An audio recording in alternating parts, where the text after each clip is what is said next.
So, we are here after opening session of our conference Asphalt Pavements that is here in Budweis, in České Budějovice. I have to invite here Sébald Turpin. He is from Route de France. Yes, exactly. Is it right? Is it right? Yes. And Jonathan Weston for Argus Media. That's and right. Carsten, Karcher, Secretary General of European Asphalt Pavement Association. I have several questions just for that will focus on the future. You have in your presentation that you had an opening session, lots of ideas for the future, so I would like to ask for it. I start with Carsten. Carsten, you showed us how sustainable could be the roads in the future, and what was very interesting, how could be comparable also with sustainability of railways. Can you explain this idea? The sustainability of railways. Railways. If it's roads, can be same sustainable like railways. What do you think? I'm not a railway expert. Yeah. Okay, Yeah. I have to say. I can speak about the roads and the sustainability, for sure. and we are really far when it comes to sustainability. I was talking about at least 3 aspects, which was the circularity. So we reuse all the road material back into new road material, which is really sustainable. Mm-hmm. So we don't need new material. It's environmental friendly. CO2 emissions reduction is there. And we even reduce temperature for the materials we use. So warm mix asphalt temperature, reduce asphalts. So this is sustainable, really sustainable. And we try to decarbonize wherever possible in the production phase, in the paving phase, and also in the reuse phase. So we reuse the material again. So that's just one aspect of all this decarbonization, sustainability, green ideas, and Green Deal from the European Commission. And when you look at the future of roads, maybe you want to talk about you're aiming for this idea. Yeah, that's it. So the road of the future can be the railway of the future, because the road is there. If we reorganize logistically wise or organizational wise, from that point, the traffic on the road, we have connected roads, we have automated roads, so they can act like connected, like a train acting on the road. They can follow each other more closely, so more space for other vehicles. We don't need the width of the lane, because if you're fully automated driving, you can be like on a rail. Yeah. So where we today have 3 lanes, we will have 4 or 5 in the future. We could have. Mm-hmm. So no need to build railways. Yeah. That's what Bank says. That they say we put some bonus for the green projects, but if you use electric cars, roads can be also green project like railway is. Is it right? Yes, exactly. Because the road is there.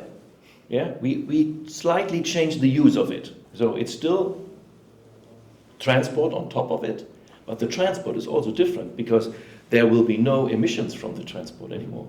No CO2 emissions. So the cars and the trucks will become green. They will be no using any combustion engines anymore. So we have green electrification, green hydrogen, or whatever the source of the future will be. So where's the problem with the transport using the road? It's green. It's 0 emissions. And the road is already there. We don't have to build a new road because it's there. We have to keep it in a good status, in a good condition. So we have to maintain it, we have to put more efforts in maintaining it. But it's there, and we can, as I said, we have more lanes, we can have connected vehicles. So it's like a railway on the already existing road with 0 emissions. Okay. Do we have, Jonathan, enough bitumen for our new project to maintain a very high level of roads in the future? I think there's enough bitumen. There's certainly enough bitumen in Western Europe. A surplus really, and we see that with some of the exports we look at. So I think that, and at the moment, because refining margins have been relatively good, the rate of closures of refineries that we saw 5 to 10 years ago has slowed a little now. I mean, Livorno in Italy was one of the last to close, but so the capacity is there, and obviously in the last 4 or 5 years, some of the the demand has been going down for several European countries. But as we see, politics changing and the value of infrastructure, then I think that can slowly start to rebound. We're seeing, potentially seeing that in Germany. We see it in some of the Nordic countries. We see it in other countries too. So, although it's a tough, difficult market, I think, to be fair, in bitumen supply, but that can turn a corner. Later this decade, we see a small rise in consumption, but plentiful supply. And we're seeing that in the shipping market as well, with larger ships and people investing in terminals as well to be able to supply those points. So that's a change as well that we see. We have to face in our country lots of other problems with other materials like aggregate. For 30 years, no quarry has been opened in this area, so it's coming soon exports of aggregate from other countries, but they would not give it to us. So I hope would be at least with bitumen good situation. Sébald, how can help tools to improve our position? I mean, roads against railways sometimes, and roads itself, to be seen like material, using material that is sustainable. You explain a tool that connect lots of tools with decarbonization. Yes. So in France, we developed a tool which is called Asfaltové, and this tool enable all of the stakeholders for the infrastructure in France, so road infrastructure, rail infrastructure, etc., to calculate the carbon footprint of a public work project. So basically, for road infrastructure, it enables people to make sure that the best solution with the lower carbon footprint can be chosen, because it's not just using reclaimed asphalt pavement that will make sure that this solution is the best one. Maybe you can improve your transport method, maybe you can reduce the temperature of your asphalt mixes, maybe you can improve your asphalt plants to reduce the energy consumption for the same formula. And so this tool will make sure that overall the solution that will be chosen is the best one. And that's why we did build this tool, Asfaltové. The issue when we are building a tool for life cycle analysis is to build the database to make sure that the emission factor that we did choose are the most suitable one. And so we work a lot, and we try to select the best data from different database, French database, or more worldwide database such as EcoInvent. And then we have now a tool that has been developed 15 years ago, so it's quite strong now, and it's also a tool that has been recognized by the French government to say, okay, you can use this tool for public work tenders. And do you somehow count the real impact on the emission, on the amount of emission?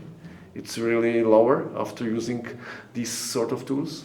Do you count it somehow, or have some... So on some projects which use this tool, we can reduce it really depends, but sort of sometimes evaluation? 20 or 25% lower, the carbon footprint will be lower. It depends also on the base solution, so what the project owner wanted in the first place. And then also it's important to have a project owner that is open to innovation. For example, people are developing bio-based binders that can reduce the carbon footprint. We also need to increase the amount of reclaimed asphalt pavement, but sometimes in some tenders, people don't want more than 20 or 30% of reclaimed asphalt pavement, even if the resource and the technical solution is there. So we are also working with all our stakeholders to make sure that every solution will be possible to implement, and to also communicate with new solution, with innovation. For example, in France we work on cold asphalt mixes, warm asphalt mixes. We try to improve the amount of reclaimed asphalt pavement that we can use in asphalt mixes, up to 50, 60, 70% of reclaimed asphalt pavement on some specific project with asphalt plants that are able to produce those mixes. And we are also working just the last few years on bio-based binders to try to reduce our carbon footprint overall. So everything will be covered. Everything is covered on this tool, and that's why it's really important, because just activating one lever doesn't mean that your solution is really the best one from an environmental point of view. And so we want to cover every aspect of the solution and to make sure that the scope includes everything. And you can also compare with this tool road project with road infrastructure. Yeah, Carsten, you presented a nice picture with net to zero emission, emission. So is it real to be in this time you? I think so. Yes. You showed. I think we were quite conservative, but optimistic. How to reach this net zero goal in 2050 from the asphalt industry. Yes. Yeah. So this at least the until 2030, 2040, we don't have to pick the high-hanging fruit. We can really continue with more reuse of material, with alternative fuels at the asphalt mixing plant, which are green. This is not 100% in our own hands. It's also what the governments do, what the European government is doing, what is the fuels we are developing in our countries. Is it green electricity from solar power, from wind power, from whatever, or is it hydrogen or so? So this is an important part. Reuse, as I said, circularity is important. Green transport, so the vehicles that we use, the machinery that we use, also with decarbonized transport means. Yes, and temperature reduced asphalts and a lot of things, and all these parts sum up at the end to 70-80% of reduction. We already did something in the last 20 years, so it's not that nothing happened in the industry. A lot happened. Even on the asphalt mixing plant, we can optimize things, logistics, energy consumption, so also to reduce there, and the heating temperature also. So that's a lot of individual parts which are in the supply chain or in the production chain, which can be reduced and then finally reduced down to 10-15% of that what we have today, and it's still 25 years to go. So in 25 years, we are still expecting some new innovations and developments that will at least cover the last 5, 10, 15% of it. Yeah, we are in our country just in the beginning and started with warm mix of smoke. I hope it would be better when you come in 2 years again on our conference. So thank you very much for your speech, for joining Czechia, and have a nice 2 days here in České Budějovice. Thank you. Great. Thank you. Thank you very much. Thank you so much. Thank you.